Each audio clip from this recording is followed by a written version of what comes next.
Hello and welcome to Hot Indonesia, where great minds meet. I'm Dalton Tanonaka in Jakarta. Here is this week's H-I Hotlist. Pandemic problem. The president scolds his cabinet for not getting money out to the people. What's going on? White, not right. Why skin-lightening products are losing their shine here and elsewhere. And spitting image, what you don't want to see in your meatball soup. Here are my co-hosts each and every week. Sandrina Malakiano, former TV news anchor, now a political marketing consultant from her home in South Tangerang. And Santiago Uno, business executive and former vice governor of the capital Jakarta from his home in South Jakarta. Here's hot topic number one, pandemic problem. He apparently had enough. President Joko Widodo told his cabinet members that they could be replaced if budgeted funds to help in the coronavirus crisis were not given out. One example cited only 1.5% of $5 billion targeted for the health sector has been released. He ordered the immediate payment of financial incentives as well, promised to frontline health workers. Now, the president said forcefully that too many people, he meant his ministers, were taking this situation as normal. Sandy, you touched on this in your final words last week. What's the real problem here besides red tape? Well, the president is not happy. We at Hot Indonesia are not happy. The people are not happy. It's a classical executions problem. When we see that out of the fiscal package that was introduced on a very lightning speed, the political facilitations was great, the executions of how the umbrella of law was done really effectively, but then the red tapes, the business as usual approach, the very lackluster response from the bureaucracy have caused these clusters of packages are not being absorbed. And this is something that I also experienced when I was at the when I was working with the government. That you need to have a very strict monitoring and evaluations and a very strict punishment and reward for people not executing.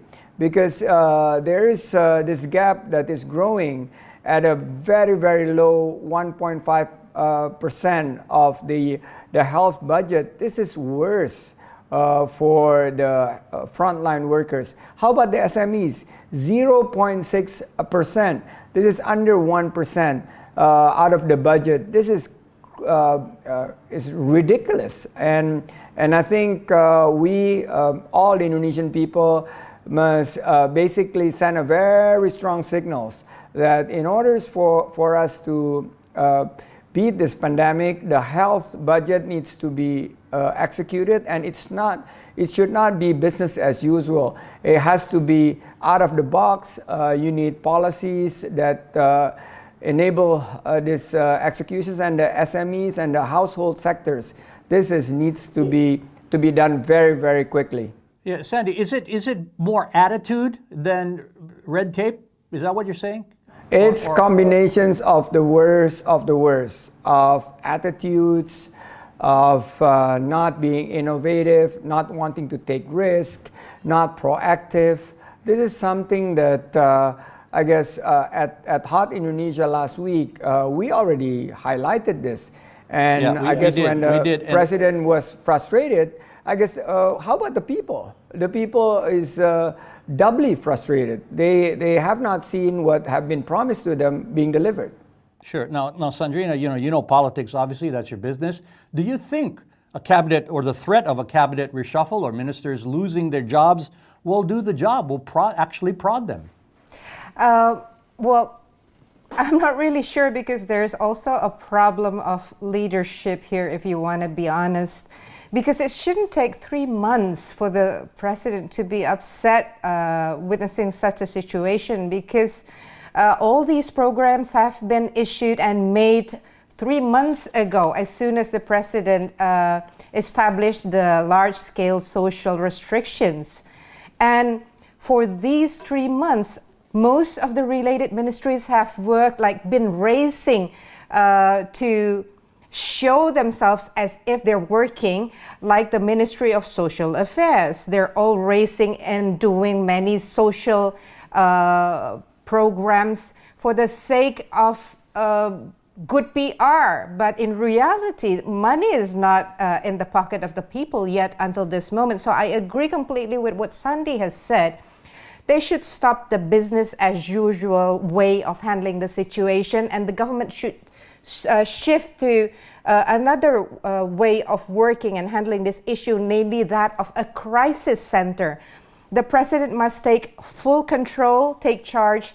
Public communication must be intensified, and detailed evaluation and monitoring should be held on a daily basis with data, current and transparent data as its basis.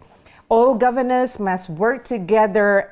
They have to have a good coordination and collaboration between provinces, and it should start immediately. Okay, now we all know the transition period is ongoing from a near lockdown, continuing, more businesses allowed to open in the coming weeks. But the number of cases, number of infections continues to rise, another record high this past week. Are we doing the wrong thing, Sandy? I guess we need to really deploy some of our very effective management tools. We call it PDCA, Plan, Do, Check, Actions, and we do on a weekly monitoring basis. And when I was at the government, at the City Hall, I made it very clear. I said, I'm not going to get angry. If I'm not happy, that you're just going to get sidelined. If bureaucracy prevent me from sidelining you, I'll make sure that the directives will not include you. And when it comes for evaluations, I'll make sure that you will get a bad mark. So everybody was really interested because it ties to their job. These government officials, they're not scared of losing their jobs because they say politicians come and go, but we stay here. So we do this weekly monitoring and hit it where it hurts. We should learn from leaders like Andrew Cuomo in New York. Our governors, provincial leaders, should have the ability to address to the people transparent data and really have a strong leadership until because we are an archipelago, so we need all governors to be hands-on on this case. And I do agree. It's about time the president is upset right now, and he must take charge and put things into the right track immediately. Yeah, and I think if the situation got so bad that we had to order another isolation period, there'd be a real problem. So let's hope that doesn't happen again. Okay, Hot Indo will continue shortly with White Not Right, why skin lightening products are feeling the heat.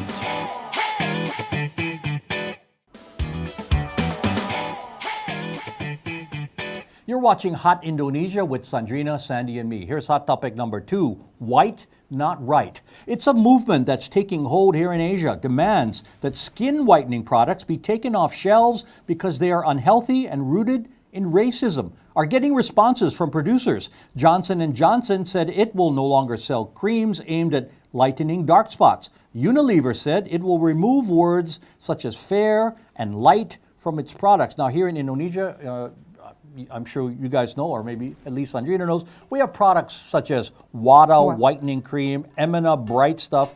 I say, and I don't use them obviously, but I say remove them if they are unhealthy for skin problems. If they are not healthy for you, don't use them. But otherwise, is this an issue, Sandrina?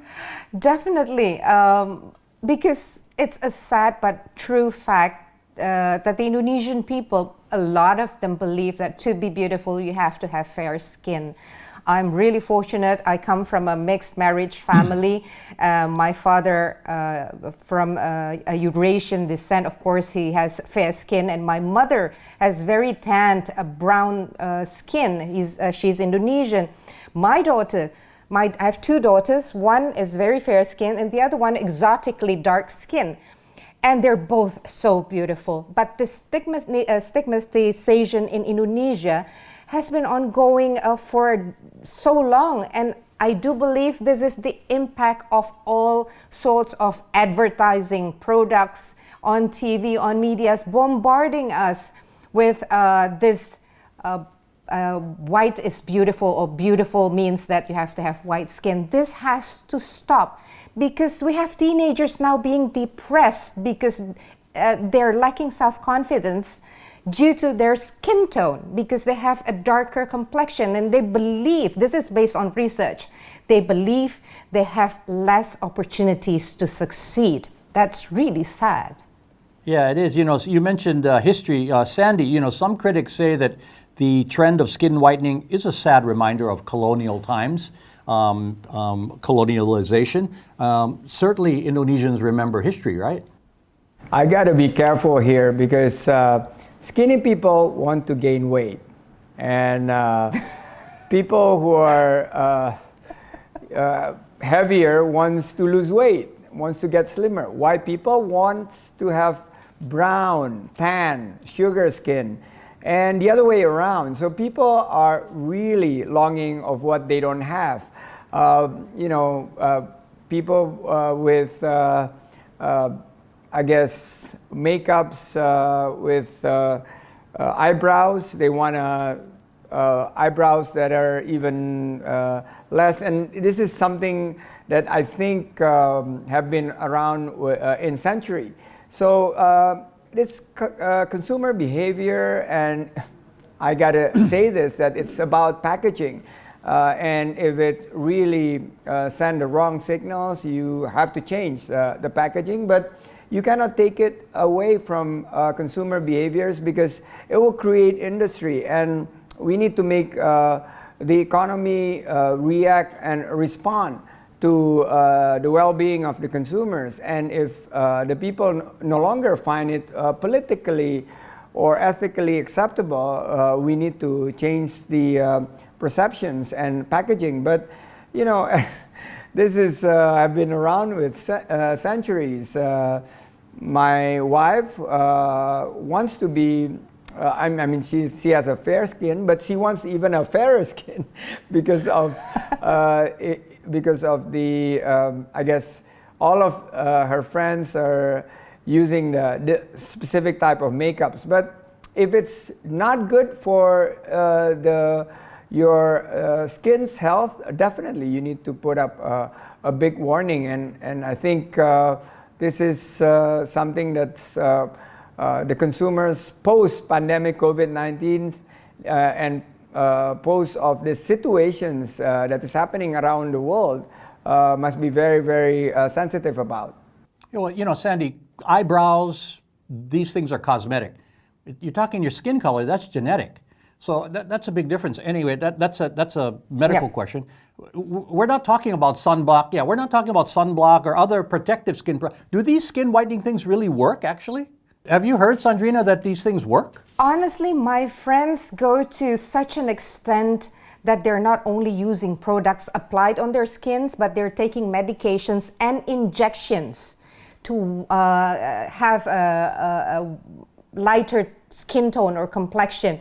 Well, and the question is why, Sandrina? And why? they do believe that it works. Why? Again, because of the stigmatization and the perception that has been created around us, that they believe by being whiter, you are more beautiful. But come on, you don't have to be Snow White to be beautiful. Look at Tara Basro, Agnes Monica, Anggun Sasmi, all the beautiful women who have been crowned Miss Universe and Miss World from women of color. So it's a matter of perception. I do agree, Sandy. People with straight hair wants to have curls, and those with curls want they want to have their hair straightened. But this is more basic. I don't know why, but it has a huge impact on the emotional state and the way people view themselves. This has to change, because it's going to be bad, especially for our young generation. For the stigma, I agree, Dalton, that we need to change it. And you know, no matter what your color is basically that you're equal. But it is a fact that sometimes people with fair skin, white skins, wants to have a brown sugar skin, tan. People are actually sunbathing to get a darker skin. So it's something that you don't really, because of this wave, you just have to be sensitive and make sure that this is not about the color of your skin, but this is something that people have to be proud whatever their achievement is. And this is something, again, going back to our discussions last week, why Indonesians have Bhinneka Tunggal Ika and this Pancasila really put an emphasis on this, because we have variations. People from Manado, from North Sulawesi have very white skin, and people from other part of Indonesia have a darker skin. Yeah, I think if it's a case of fashion, maybe that's your personal choice. But what Sandrina said about maybe it's rooted in feelings of inferiority, so you want to become something more than you are. And a good example of that to end this segment, I've read that Michael Jackson felt he needed to be whiter, and that's why he took all kinds of things, and he ended up unrecognizable at the end of his life, sadly. Okay, more Hot Indo is ahead with spitting image, why this security video isn't helping anyone's appetite.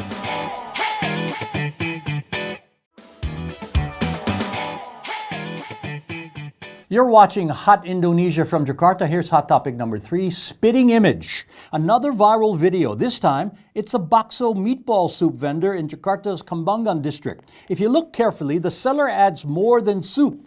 He spits into the bowl. After his arrest, the seller said he believed his saliva would help attract customers. Usually you hear about these stories, guys, and I'm sure you heard them. When a customer makes the cook or the waitress angry because they send the food back to recook it, then they usually do something like spitting in their food. But in this case, the vendor told police that he thought it would help their business. That's gross. Definitely stomach churning and so disgusting, Dalton. But did you know that such superstitious practices, aside from maybe spitting into the customer's bowl or plate, also exist? Because there are cases in which they use briefs, of course, after being worn by the owner, to make the soup of the meatball soup, the bakso kuah, in order to increase their sales. And this has happened also in many places. It's a bit crazy and scary. Okay, spitting now amidst the pandemic is actually another issue, because that's spreading the virus. But it goes back to us as buyers, because I do believe it's going to be really hard for the government to control every street vendor, especially like this one who's just going selling his food in small alleys in the villages or in a complex, a housing complex. So it goes back to us. We have to be vigilant and careful. Okay, luckily this guy was caught because he was seen on the security camera of one of his customers in their front porch. So otherwise he'd still be spitting, hopefully not. Now, he is a street vendor walking through neighborhoods, as you said, Sandrina, hard to regulate, but it doesn't reassure people or visitors or people who with weak stomachs like mine about the quality or the sanitation or the hygiene of street food in general. Sandy, would you say street food hygiene has improved over the years, or where are we? Dalton, I was just thinking about the street vendor bakso that I had 2 days ago. And hope not the same one. And I love street vendor bakso, and I just need to basically completely forget about this episode of Hot Indonesia. But yeah, it has improved, and you can only improve it through educations. To educate the ultra micro entrepreneurs like this vendor is to basically provide them with skills, knowledge, and to let them know that they are being watched. There are CCTVs everywhere. People have cameras now, and this superstitions or otherwise, people licking their products and to get more sales. And this pandemic definitely have been a very difficult times for SMEs, but it should not really cause you to do food tampering. And I don't know, Dalton, I I have to start, I guess, work hard with this ultra micro entrepreneurs to tell them that those type of things will not increase your sales, but it actually destroys jobs, and it makes people think a million times before buying another street vendor bakso. So I guess during the COVID-19 situations is another I guess task for us to focus more on food hygiene and make sure that these things would not happen ever again. Okay, we're talking about spit, it's gross, but actually people kiss. So that's not considered gross. Okay, that's another story. It is feedback time now. Keep those comments and criticisms coming. Aris in Bali commented on our YouTube page following our debate on racism in Indonesia. Agree with Sandrina, it's not just economic, discrimination is real. Sorry to hear that, Aris. Hope you were able to overcome your bad experiences. And Duda posted this on the YouTube page of our partner TV1.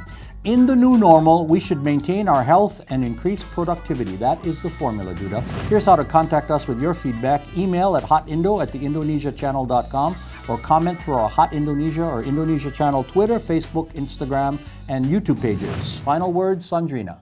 Yeah, I would like to underline the fact that we have a stigmatization problem here in Indonesia and maybe in many other countries regarding skin tone and the effect on that person's self-confidence. So, as said by American poet and civil rights activist Maya Angelou, it is time for parents to teach young people early on that in diversity there is beauty and there is strength.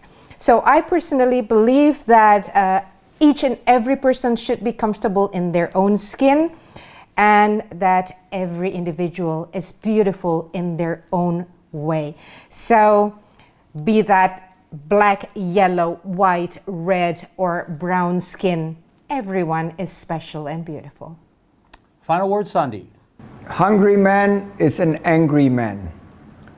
The president showing the side of his anger for not receiving very good executions of the earlier package that we highlighted at Hot Indonesia. I think everybody gets a message now. Don't let the people get angry, because the president has already alerted this. So I have to say again, let's get to work. Because when I ran across, I'm seeing more and more small business closing shops. Sandrina would not say this, but she also closed her shops. She closed her cafe because of the COVID-19 situation. So we cannot have permanent damage to our small, medium enterprises, and we need to work fast to revive our economy. Okay, and my final words. I always say that the most important celebration is not the ones with costumes, hearts, or champagne. It's the day when someone comes into this world, and that is the blessing for everyone around that person. So happy belated birthday to our good friend Sandy this week, and thanks to all for the greetings that came in for mine earlier this month. Happy birthday, Sandy. And that is Hot Indonesia for this week. For Sandrina Malakiano, Santiago Uno, and me, Dalton Tanonaka, thank you very much for watching, and please join us again next time. Happy birthday.